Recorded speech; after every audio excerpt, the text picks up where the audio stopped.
Dearly beloved in Jesus Christ, welcome to the reflections of 4th Lenten Sunday, Year A. In today's Gospel passage, which is taken from the Gospel of John, we have a lengthy narration where we have multiple theological ideas taught to us by Jesus. But let us concentrate on only two verses. The verses are: the people and the Pharisees asked Jesus Christ, looking at the blind man, saying, "Who sinned, he or his parents, that he was born blind?" The answer Jesus gives, saying, "It's not because he sinned, nor because his parents sinned. He was born blind in order to show the glory of God to the entire world." So, dear friends, I invite you to meditate upon these two sentences. Question asked by them and answer given by Jesus. From this question, let's try to analyze and answer a perennial question that every Christian, every Catholic has. Will the children be punished for the sins the parents committed?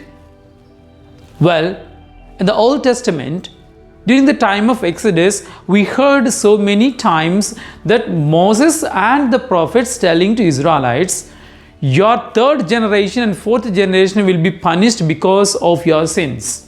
Is it so? Is the parents' sin cause death to the children? There are many biblical verses which help us to understand that everyone is responsible for their own sins. Let me tell you, the book of Jeremiah. The book of Jeremiah, chapter 31, explains very well how each one is responsible for their own sins and they will have to pay for their sins. Book of Jeremiah, chapter 31, verses 29, it is said, "They have eaten the sour grapes and our teeth are spoiled."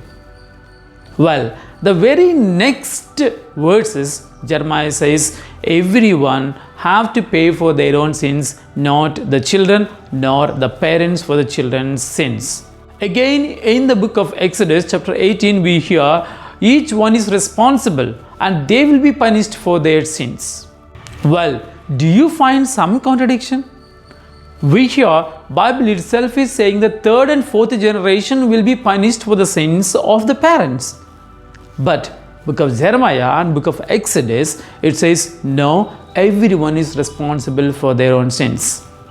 Let me tell you, when it's mentioned that your generations will have to pay for your actions, it is a communal sin. That is to say, if the entire community commits a sin, that will have a bad effect on the entire generation of the next. Let me put it in the modern terminology. If the present generation is causing a lot of environmental problem, will any one person be affected in the next generation? Obviously no. The entire generation will have to pay for the actions of this present generation. So when he says your third and fourth generation will pay, it means that if the community commits a sin, the entire community of the next generation will have to pay its effects. But when Exodus chapter 18 and Jeremiah chapter 31 clearly tells that everyone is to pay for their own sins. Therefore, dear brothers and sisters in Jesus Christ, understand today, sin is a personal action and everyone will have to pay for it by their own means. We can't blame others, we can't put it on others and escape. We don't have any excuse for the sins that we have committed. So take to your God and understand you will have to pay for your own sins, not your parents nor your children. The second point of reflection is in the answer of Jesus. Jesus says he was born blind because through him God needs to be glorified. To enlighten this idea, let me tell you age-old moral story that tells that whatever happens to us is for the glory of God and for good of human beings. Once there lived a king who went with his minister for hunting. And in their process, the king happened to hit a stone and he broke his finger. And the minister promptly said, "My dear Lord, whatever happens, it is for our good." Immediately the king got angry, saying, "I am in pain and you say it is for my good?" He was angry at him and he forbade him not to come along with him. King alone started his journey through the forest. After some time, a tribal group came across and they arrested the king. And they took king for their devotional sacrifice. They decided to sacrifice the king for their deity. But before they were about to sacrifice the king, one of the leaders identified that he had an injury in his little finger. The priest said, "This man cannot be sacrificed because he has a blemish," saying that the king was released. Then the king understood, whatever happens to us, it's for our good and it's for the glory of God.